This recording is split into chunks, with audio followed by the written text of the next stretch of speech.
Hello students. कल हमने जयशंकर प्रसाद जी की कविता आत्मकथ्य के 3 पद्यांश पढ़े।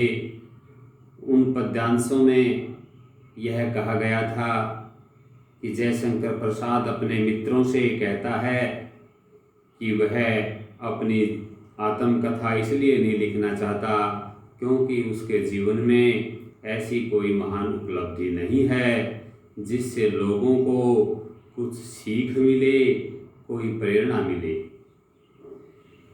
तो आइए हम इससे आगे बढ़ते हैं, शेष कविता का अध्ययन करते हैं। इसको मेरे साथ आप वाचन करेंगे, गायन करेंगे, ताकि कवि की भाषा और उसकी भावनाएं अच्छी तरह से समझी जा सकती हैं। मिला कहाँ वह सुख जिसका मैं स्वप्न देख कर जाग गया, आलिंगन में आते आते मुस्कुरा कर जो भाग गया, जिसके अरुण कपोलों की मतवाली सुंदर छाया में अनुरागिनी उषा लेती थी निज सुहाग मधुमाया में। इसका सरलार्थ पढ़ते हैं। मिला कहाँ वह सुख जिसका मैं स्वप्न देखकर जाग गया। कवि को सपने में अपने जीवन के मधुर पलों की याद आ रही थी। सपना आ रहा था, अपनी प्रेयसी पत्नी दिखाई दे रही थी, उसके साथ बिताए हुए पल सूझ रहे थे। तो उस समय जब वह उस सुख के पलों को याद करते हुए प्रेयसी को आलिंगन में लेना चाहते थे, गले मिलना चाहते थे, उसी समय उनकी नींद टूट जाती है। तो कवि कहना चाहता है कि ऐसा लगा मानो आलिंगन में आते आते मुस्कुरा कर वह सपना भी भाग गया मुझसे, अर्थात मुझे सपने में भी सुख नहीं मिला। जिसके अरुण कपोलों की मतवाली सुंदर छाया में, यहाँ इस पंक्ति में कवि अपनी प्रेयसी पत्नी की मुख की सुंदरता का वर्णन करते हुए कहता है कि जिसके का मतलब उसकी पत्नी के, प्रेयसी के अरुण लाल लाल कपोल गाल की मतवाली मस्ती भरी सुंदर छाया में, सुंदरता में, कहता है उनकी पत्नी के गाल जो हैं बहुत लाल लाल होते थे, बहुत सुंदर होते थे। उनकी सुंदरता को देखकर अनुरागिनी उषा प्रेम भरी प्रातःकाल, प्रेम भरी भोर भी लेती थी निज सुहाग सुहाग सुगंध मधु माया में। मधुर पलों को कवि कल्पना करता है कि उसकी प्रेयसी पत्नी इतनी सुंदर थी, उसके गाल इतने लाल लाल थे कि मानो जो सुबह का लालिमा युक्त वातावरण होता है वह सुबह भी, अनुरागिनी सुबह भी, प्रेम भरी सुबह भी उनकी पत्नी से ही, उनके गालों से ही लालिमा लेकर अपनी सुगंध बिखेर रही हो। जिसके अरुण कपोलों की मतवाली सुंदर छाया में अनुरागिनी उषा लेती थी निज सुहाग मधुमाया में। 23 पूरे पद्यांश में यह कहा गया है कि कुछ पल मेरे लिए सुख का आया था, वह सुख का पल मुझे सपने में भी दिखाई दिया, लेकिन जब मैं गले लगाने वाला था तो उसी समय जो है मेरी नींद टूट गई और सपने में भी मुझे पूरा सुख नहीं मिल पाया। और मेरी पत्नी इतनी सुंदर थी कि उसकी सुंदरता से प्रभावित होकर प्रातःकालीन वातावरण भी उनसे ही सुंदरता लेकर अपनी लालिमा बिखेर रहा है। आगे पढ़ेंगे। उसकी स्मृति पाथेय बनी है, थके पथिक की पंथा की, सीवन को उधेड़ कर देखोगे क्यों मेरी कंथा की। छोटे से जीवन की कैसे बड़ी कथाएं आज कहूँ।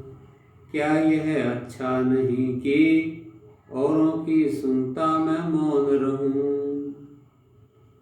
अब कवि कहता है कि जो मैंने अपनी प्रेयसी पत्नी के साथ जो मधुर पल बिताए थे, वही स्मृतियाँ, उन्हीं की यादें।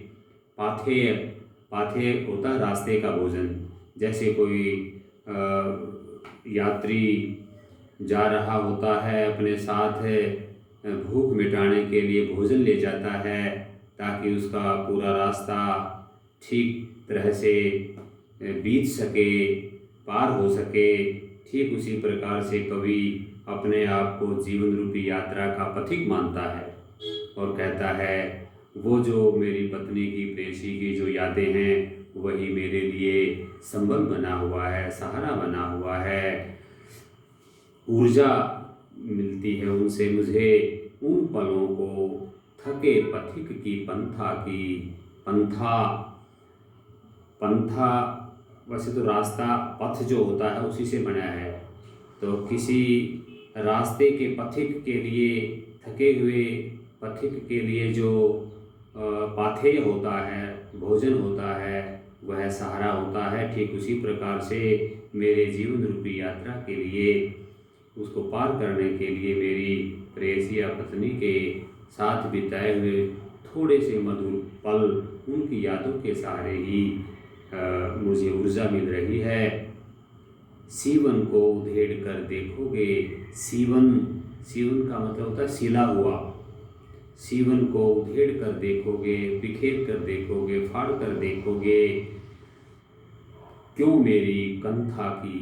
कंथा का अर्थ होता है गुदड़ी, और गुदड़ी आंचलिक भाषा में हम कह सकते हैं, लेकिन जिसको रजाई कहते हैं। और ऐसी रजाई जिसमें के अंदर जो है टूटे फूटे कपड़े, रुई आदि ऐसे होते हैं, जैसे मान लो उसको उधेड़ कर देखोगे तो उसमें कोई बढ़िया सामान नहीं मिलेगा।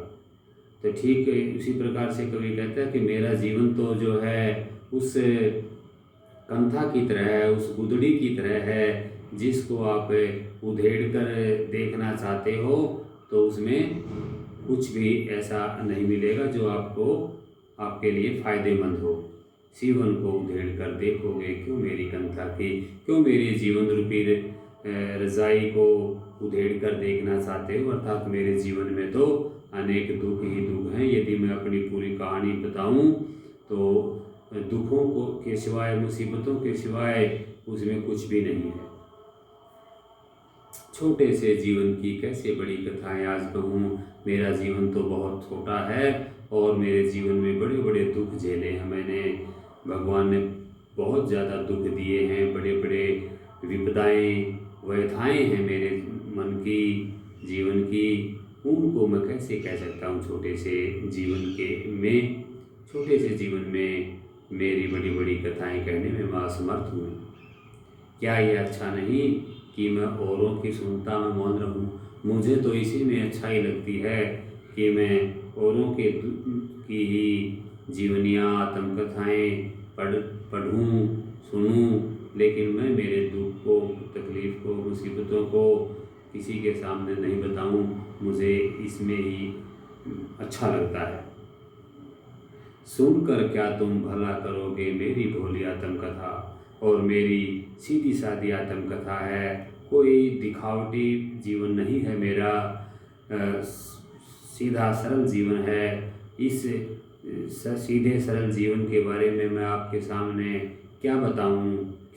इसको सुनकर आपका क्या भला होगा, क्या अच्छाई मिल सकती है आपको।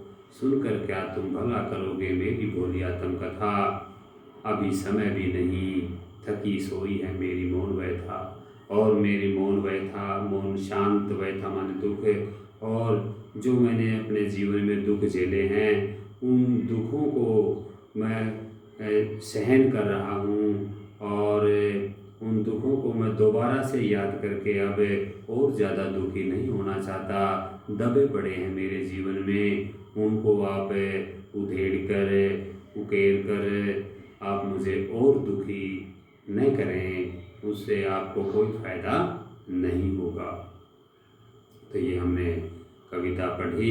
इसमें स्पष्ट रूप से कवि ने ये कहा है कि मेरे जीवन में ऐसी कोई महान कार्य या उपलब्धियां नहीं हैं जिनसे लोगों को कुछ प्रेरणा मिले।